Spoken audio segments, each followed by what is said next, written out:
Air conditioning जो है ये जानदार चीज़ों के लिए की जाती है, जबकि रेफ्रिजरेशन जो है बेजान चीज़ों के लिए की जाती है। रेफ्रिजरेशन में चीज़ें शामिल हैं, तमाम खाने पीने वाली अशिया हैं, इसके अलावा कोई मेटल वगैरह है उनके लिए एयर कंडीशनिंग की जाती है, रेफ्रिजरेशन की जाएगी। जबकि एयर कंडीशनिंग जो है वो जानदारों के लिए की जाएगी। जानदारों में इंसान हैं, हैवानात हैं, नबातात हैं। नबातात के लिए भी एयर कंडीशनिंग आती है, जानवरों के लिए भी, जो ठंडे इलाके के जानवर हैं उनके लिए एयर कंडीशनिंग आती है, और इंसानों के लिए पूरी दुनिया में की जाती है। एयर कंडीशनिंग जो है वो गर्म इलाकों में इसे ठंडक हासिल की जाएगी, और ठंडे इलाकों में इसे गर्मी हासिल की जाएगी, या सर्दियों के अंदर हीटिंग और गर्मियों के अंदर कूलिंग। बाहर तो इंसानी सेहत के लिए जो है, जो टेम्परेचर बिल्कुल मौजूद है वो देखना है, नमी कितनी होनी चाहिए, एयर सर्कुलेशन कितनी होनी चाहिए, और हवा की सफाई जो है ज़रूरी है। तो एयर कंडीशनिंग क्या चीज़ है? ऐसा अमल या तरीक़ाकार जिसके ज़रिए 4 चीज़ों को कंट्रोल किया जाता है। नंबर 1, दर्जा हरारत को कंट्रोल करना, यानी टेम्परेचर कंट्रोल। नंबर 2, हवा में नमी को कंट्रोल करना, ह्यूमिडिटी कंट्रोल। और नंबर 3, हवा की आमदरफ्त को कंट्रोल करना, एयर सर्कुलेशन कंट्रोल। और नंबर 4, हवा की सफाई करना। जहाँ तक टेम्परेचर का तल्लुक़ है कि जानदारों चीज़ों के लिए, स्पेशली इंसानों के लिए जो है, अगर टेम्परेचर बहुत ज़्यादा होगा, दर्जा हरारत बहुत ज़्यादा होगा, हमें गर्मी महसूस होगी और हम अपने आप को अनईज़ी महसूस करेंगे। और अगर टेम्परेचर जो है बहुत कम होगा, सर्दी महसूस होगी, तब भी हम अपने आप को अनईज़ी महसूस करेंगे। तो टेम्परेचर जो है वो कितना होना चाहिए? टेम्परेचर जो है अगर फ़ारेनहाइट के अंदर दिया जाए तो टेम्परेचर जो है वो 70 फ़ारेनहाइट से लेकर 80 फ़ारेनहाइट, 70 फ़ारेनहाइट से लेकर 80 फ़ारेनहाइट तक होना चाहिए। अगर 70 फ़ारेनहाइट से टेम्परेचर कम करते जाएंगे तो हमारे जिस्म से ज़्यादा हीट खारिज होगी और हमें सर्दी महसूस होगी। अगर 80 फ़ारेनहाइट से बढ़ाते जाएंगे तो ज़्यादा बढ़ा देंगे तो हमारा जिस्म जो है वो गर्मी को जज़ब करेगा और हमें गर्मी महसूस होगी।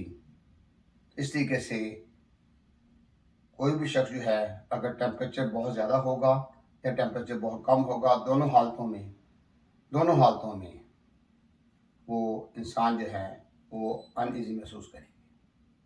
इसलिए टेम्परेचर कंट्रोल जो है बहुत ज़रूरी है। इसके लिए हर एक निश्चित सिस्टम के अंदर या तो थर्मोस्टेट इस्तेमाल किया जाता है या एयर सेंसर इस्तेमाल किया जाता है। एयर सेंसर इस्तेमाल किया जाता है। तो एयर सेंसर जो है वो भी टेम्परेचर कंट्रोल करता है, थर्मोस्टेट भी टेम्परेचर कंट्रोल करता है। जैसे विंडो एसी थे, इनके अंदर थर्मोस्टेट लगा होता था। अगर हम उसको 2 पे रखते हैं, थोड़ी देर कंप्रेसर चलता है, साथ ही बंद हो जाता है। गर्मियों के दिनों में 3 पे रखते हैं तो ज़्यादा देर कंप्रेसर चलता है, 4 पे रखते हैं तो और ज़्यादा देर चलता है, 5 नंबर और ज़्यादा देर चलेगा, 6 पे और ज़्यादा देर चलेगा, 7 पे और ज़्यादा देर चलेगा। बाद एसीओ के थर्मोस्टेट के आगे टेस्ट रन लिखा होता है, तो वहाँ थर्मोस्टेट कंप्रेसर की मोटर को बंद ही नहीं कराएगा, लगातार कंप्रेसर चलेगा, ठंडक का अमल लगातार रहेगा और शदीद ठंडक हो जाएगी जो इंसानी सेहत के लिए नुकसानदेह है। बाज़ लोग जो हैं ये समझते हैं कि बहुत ज़्यादा ठंडक हो, सब रज़ाई ले ली, कंबल ले लिया, ये अक्लमंदाना बात नहीं है।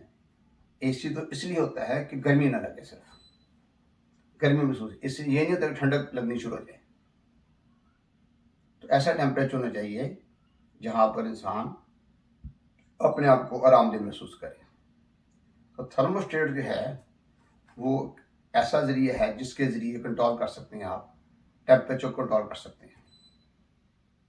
थर्मामीटर अंदर रखें, देखेंगे टेम्परेचर जो है वो 70 तक आ गया है तो बंद नहीं हुआ, इसका मतलब थर्मोस्टेट ज़्यादा है आपका। ज़्यादा नंबर पर रखा हुआ है, उसको कम करें। मैं तो समझता हूँ अगर 75 से 80 फ़ारेनहाइट तक भी टेम्परेचर है, 82 फ़ारेनहाइट तक टेम्परेचर है, तो बहुत ही मौजूद है। 75 और बेहतर है। तो उससे ये होगा, एक तो बिजली का बिल कम आएगा, नंबर 2 यानी कंप्रेसर बहुत ज़्यादा देर नहीं चलेगा, रेस्ट लेता जाएगा। अगर एक विंडो एसी चलता है तो वो आम रूटीन में फ़र्ज़ करें 11 एम्पीयर लेता है, क्योंकि मुख्तलिफ एक मिशन जो है उनमें उनके एम्पीयर में इख्तलाफ है। किसी कोई 9.5 एम्पीयर 10 एम्पीयर पर चल रहा है, कोई 10.5 पे, कोई 11 पे, कोई 11.5 इस तरीके से अलग-अलग एम्पीयर हैं।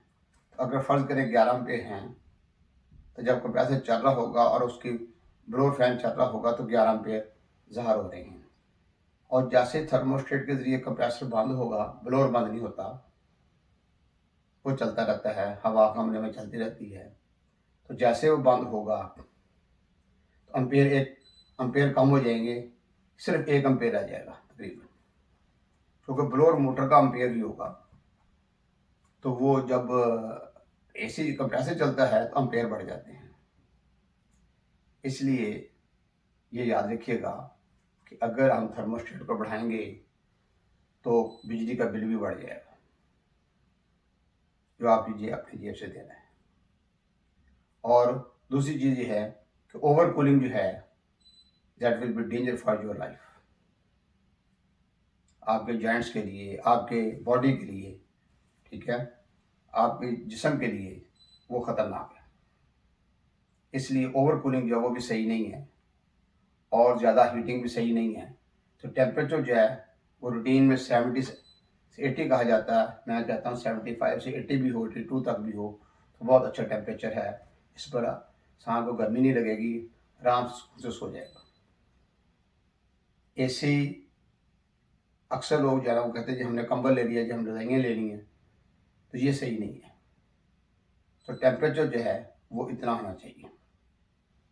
अगर सेंटीग्रेड में लें तो सेंटीग्रेड में 28, 27, 28 ये टेम्परेचर बहुत अच्छा है।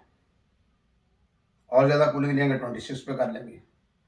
26 से नीचे करने का मकसद जो है, एक तो बिजली का बिल बहुत ज़्यादा देंगे, दूसरे नंबर पर आपकी जिस्म के लिए वो नुकसानदेह है, जॉइंट्स के लिए नुकसानदेह है। तो इसलिए ये दोनों तरफ से नुकसान होगा।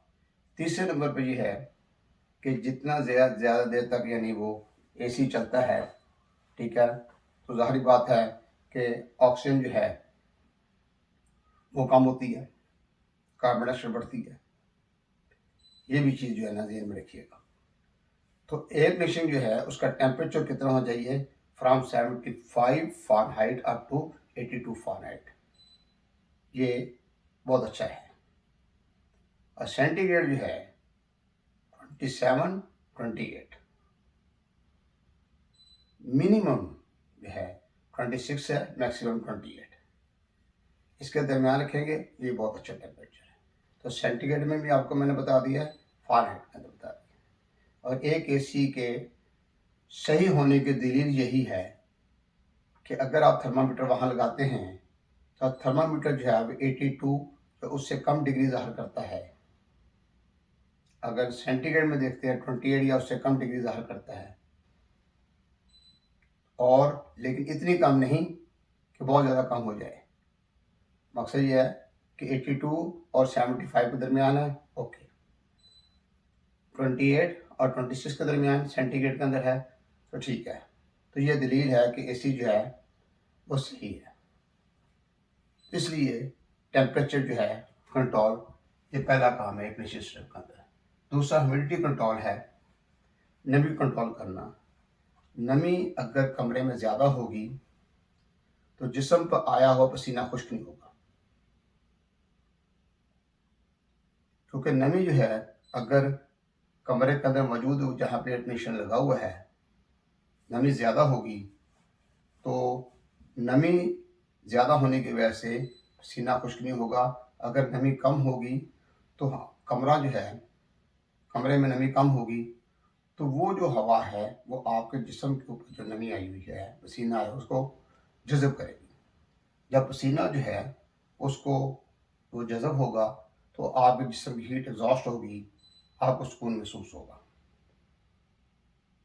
तो ये जो चीज़ है, जो नमी है, ये बहुत ही अहम बात है कि नमी कितनी होनी चाहिए।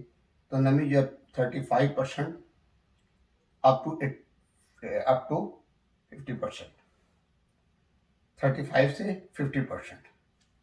तो 35% से 50% के दरमियान नमी होनी चाहिए। अगर नमी जो है इससे ज़्यादा है या कम है तो एयर कंडीशन असूल के ख़िलाफ़ है। मैं आपको एक एग्ज़ाम्पल देता हूँ। जैसे सऊदीया में अर-रियाद शहर है।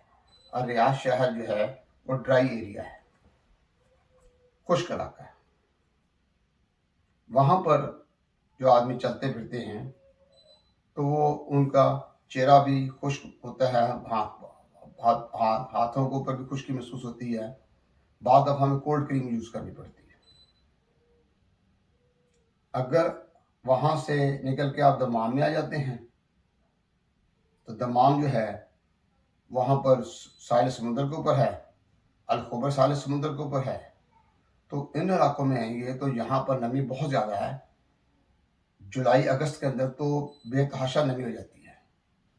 इतनी ज़्यादा नमी हो जाती है कि आप चल फिर रहे हैं, आपका जिस्म जो है वो भीगा हुआ है, कपड़े भीगे हुए हैं, बड़ी घबराहट महसूस होती है।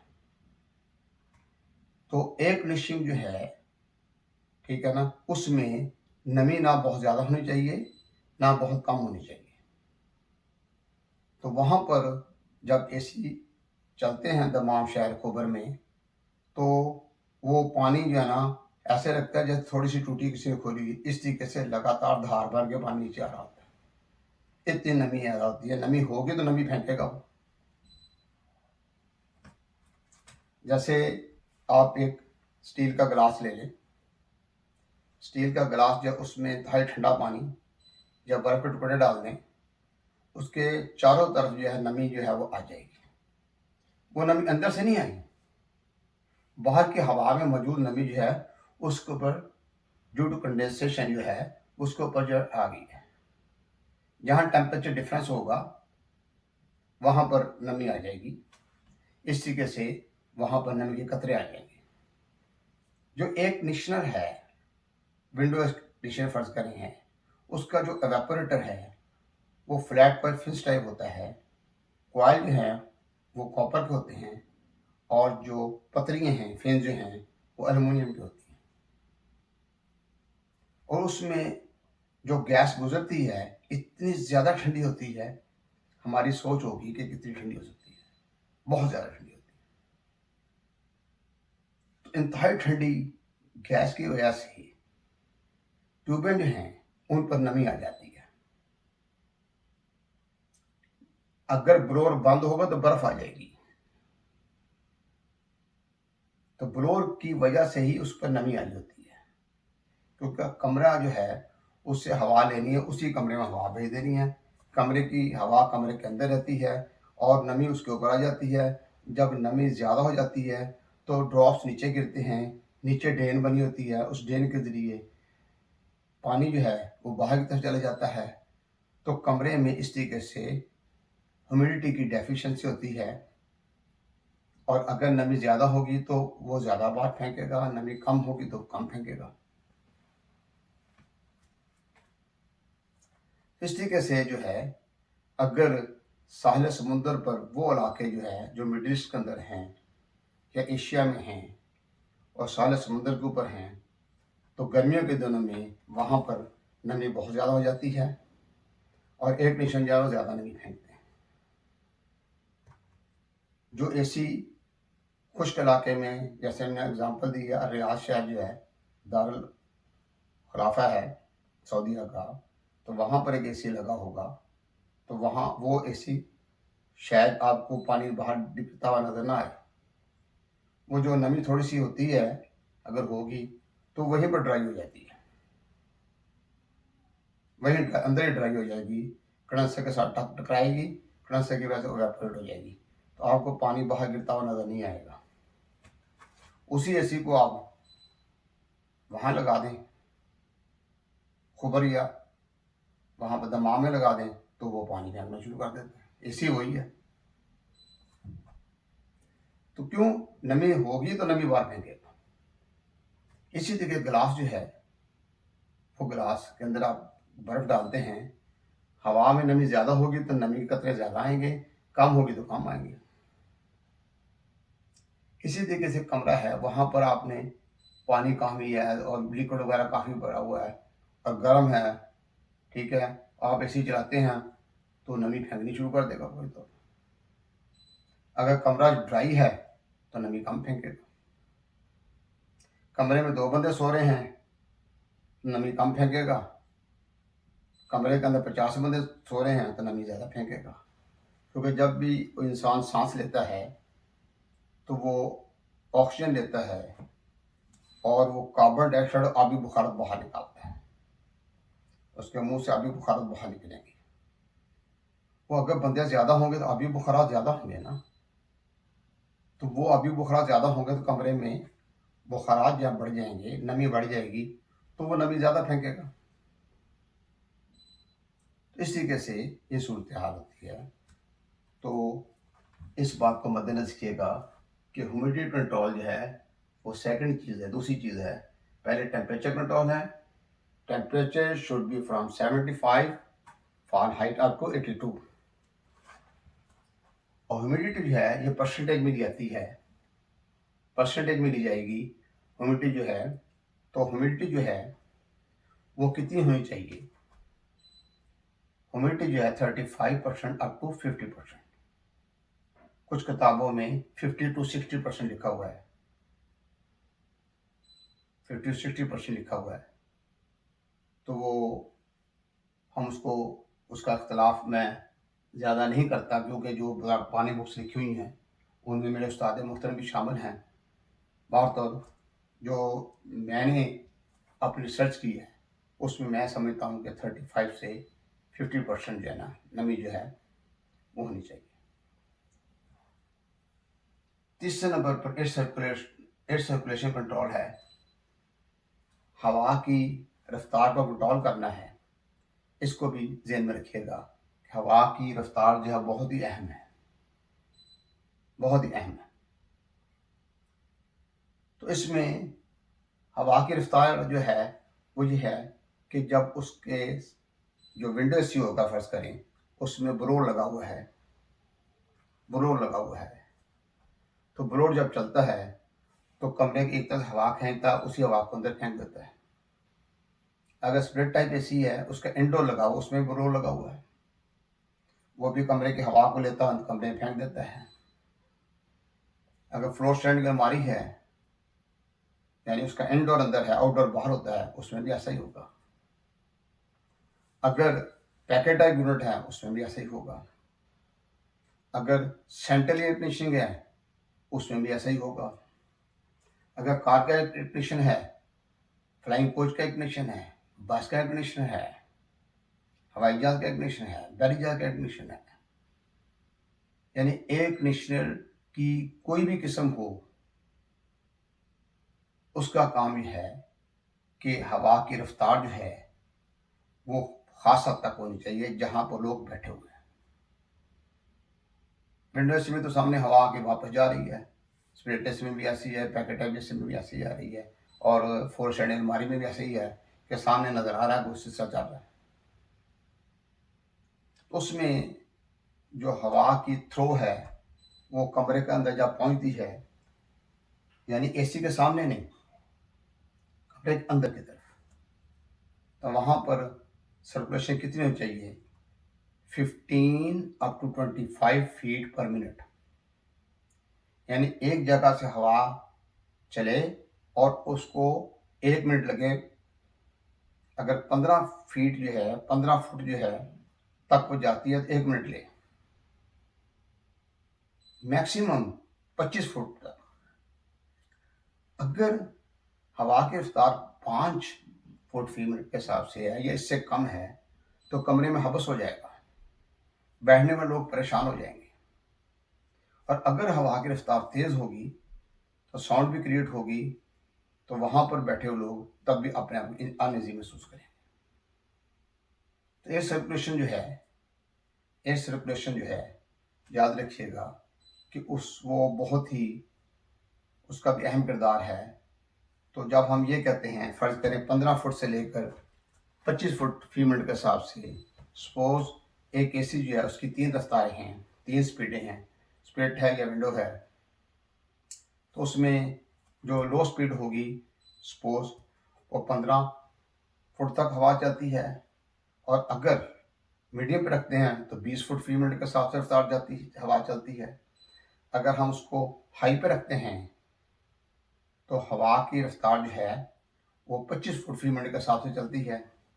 इस तरीके से यानी हवा की रफ्तार कम या ज़्यादा कर सकते हैं रिमोट कंट्रोल के ज़रिए। स्प्लिट एसी या फ्लोर स्टैंडिंग अलमारी जो है उसकी, या फिर अगर विंडो एसी है तो उसमें बाकायदा नॉब लगी हुई है, तो उस पर लिखा हुआ है लो मीडियम हाई। तो इस तरीके से हवा की रफ्तार जो है उसको ज़्यादा या कम कर सकते हैं, लेकिन एक लिमिट है उसकी। तो इसमें तीसरी चीज़ है कि हवा की सर्कुलेशन जो है उसको कंट्रोल करना एयर कंडीशनिंग के तरीकाकार में शामिल है। Number 4, to purify the air, हवा को साफ रखना। अब जिस कमरे में एयर कंडीशन लगाना है आपने, या कमर्शियल बिल्डिंग है वहाँ पे एयर कंडीशनिंग करनी है, तो वो जगह पहले ही साफ होनी चाहिए, बिल्कुल क्लीन होनी चाहिए 100%। ये नहीं कमरे में डस्ट पड़ी हुई है, गंदगी पड़ी हुई है, बदबू वगैरह है, वहाँ पे एयर कंडीशन लगा दें आपने। सबसे पहले वो प्लेस जो है दैट शुड बी क्लीन, पहले वो साफ होनी चाहिए। दूसरे नंबर पर आपने एयर कंडीशनर को इंस्टॉल किया है, लगाया है, एयर कंडीशनर चला रहे हैं, तो एयर कंडीशनर जो है, जो विंडो है उसके आगे फिल्टर लगा हुआ है, जाली लगी हुई है एवापोरेटर के आगे। जैसे उसने ब्लोअर ने हवा खींचनी है कमरे से, तो फिल्टर जो है उससे हवा गुजर कर वापस आएगी। अगर हवा में कोई डस्ट वगैरह है, ठीक है, वो डस्ट जो है, गंदगी वगैरह जो है, वो फिल्टर के ऊपर ठहर जाएगी और हवा साफ होकर अंदर आ जाएगी। अगर कोई ऐसा इलाका है जो बहुत ही गंदा इलाका है, वहाँ पर यानी हवा मट्टी बहुत ज़्यादा उड़ रही है, बहुत ज़्यादा उड़ रही है, करीब कोई रोड है वहाँ पर ट्रैफिक बहुत ज़्यादा है, तो ऐसी हालत में फिल्टर जो है वो डेली या एक दिन के बाद साफ करें। कुछ इलाके ऐसे हैं जहाँ पर बहुत ज़्यादा गंदगी नहीं है तो फिर आप उसको 4-5 दिन के बाद साफ कर लें। अगर इलाका साफ है तो वीकली उसे उतारें, उसको साफ करें, जिस तरह मट्टी है उसके मुखालिफ साइड पर पानी डालें, उसको धोएं, साफ करके दोबारा उसके ऊपर लगा दें। बाज़ प्लास्टिक के बने हुए होते हैं, उनको भी धो के लगा दें। तो ये कंज्यूमर का काम है जो एसी को इस्तेमाल कर रहा है, उसका काम है फिल्टर को बाकायदगी से साफ करके लगाए। ऐसे कार के फिल्टर होते हैं, फ्लाइंग कोच में फिल्टर हैं, और बस जो हैं, बसें हैं, उनके एवापोरेटर से फिल्टर हैं। उन फिल्टरों को की सफाई करते रहना चाहिए। ऐसे ही फ्लोर स्टैंडिंग अलमारी है, उसके आगे की तरफ फिल्टर है, उसका प्लेट पीछे करें, फिल्टर बाहर निकालें, साफ करके फिर लगा दें। तो ये एयर कंडीशनर इस्तेमाल करने वाले की ड्यूटी है, उसका फर्ज बनता है कि उसकी साफ करे, अपने लिए करना उसने। इसके अलावा जो है एयर कंडीशन जो है उसको बाकायदगी सर्विस करवाते हैं। ऐसा होता है कि चलते चलते फिल्टर आता है, उसकी किसी हद तक कवर करता है, लेकिन फिर भी एवापोरेटर जैसे मिट्टी चले जाती है, गंदा हो जाता है, पीछे कंडेंसर गंदा हो जाता है। तो विंडो एसी है या स्प्लिट एसी है या पैकेट एसी है या फ्लोर स्टैंडिंग अलमारी है या इन्वर्टर आए हुए हैं, इन तमाम की सफाई जो है 100% ज़रूरी है। ज़्यादातर लोग जो है गर्मियाँ शुरू होने पर इसकी सफाई कराते हैं, यह गलत तरीका है। जब गर्मियाँ ख़त्म हो जाएं, end of the season AC जो है उसको सर्विस करवाएं, सर्विस करवाकर ऊपर कवर चढ़ा दें। इंडोर का स्प्लिट एसी इंडोर का कवर मिलता है, आउटडोर का कवर मिलता है। उनका कवर चढ़ा दें। जैसे गर्मियाँ शुरू हों, no need to service again, just remove the cover and start the AC. इतना काम है, कवर उतारें और इसे चला दें, क्योंकि वो तो साफ ही है। बाद लोगों को पता नहीं, वो डस्ट कवर ले जाते हैं, जब गर्मियाँ ख़त्म हुई, ठीक है ना, वैसे चढ़ा दी, वो तो अंदर से गंदा है, उसको चढ़ाने की जरूरत ही नहीं है, वो इंडोर भी गंदा आउटडोर भी गंदा है। इसलिए एक हर बंदे को समझ लेना चाहिए कि गर्मियों के एंड में उसको सर्विस करें। अब जो क्योंकि जो इन्वर्टर आ गए हैं, उनमें hot and cool, heat and cool जो है वो हैं, तो हीट एंड कूल जो एसी हैं तो वो सर्दी में भी चलते हैं, गर्मियों में भी चलते हैं। तो गर्मियों के एंड में सर्विस करा के उसको बंद कर दें।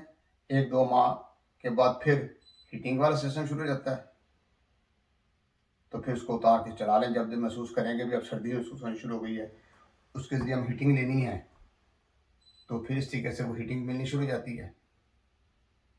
फिर उसको एंड में फिर सर्विस करवा लें। अगर इलाका साफ़ सुथरा है तो साल में 1 दफ़ा, अगर आप समझते हैं कि ज़्यादा गंदा हो रहा है तो 2 दफ़ा, कभी कभार ऐसा भी होता है कि 3 दफ़ा भी सर्विस करानी पड़ती है। लेकिन सर्विस जब करनी है, सर्विस करने के साथ इस बात को ज़हन में रखें कि अगर स्प्लिट एसी जो है उसको सर्विस कर रहे हैं तो उसकी इंडोर की किट जो है उसको पानी नहीं गिरना चाहिए। अगर वो इन्वर्टर है, उसकी इंडोर आउटडोर किट जो है वो पानी से बिल्कुल महफूज रहें। बाकी सफाई अच्छी तरह करें, अच्छे प्रेशर के साथ साफ करें, प्रेशर गन के साथ सफाई करें। इस तरीके से हवा की प्योरीफाई होना ज़रूरी है। अगर हवा गंदी होगी कमरे के अंदर जो है, तो वही हम सांस ले रहे हैं, तो हमारे लंग्स के लिए नुकसानदेह होगा। अब 4 चीज़ें हो गई। एयर कंडीशनिंग क्या है? एयर कंडीशनिंग ऐसा तरीकाकार, ऐसा अमल जिसके ज़रिए 4 चीज़ों को कंट्रोल किया जाता है। Number 1 temperature control, number 2 humidity control, number 3 air circulation control और नंबर 4 हवा का साफ रखना। ये 4 चीज़ें हैं। अच्छा, कुछ इस्तिलाह जो हैं वो मैं आपको बताना चाहता हूँ। एयर कंडीशनिंग क्या है? एयर कंडीशनर क्या है? एयर कंडीशन क्या है? और एयर कंडीशन क्या है? मैं ज़रा आपको इसकी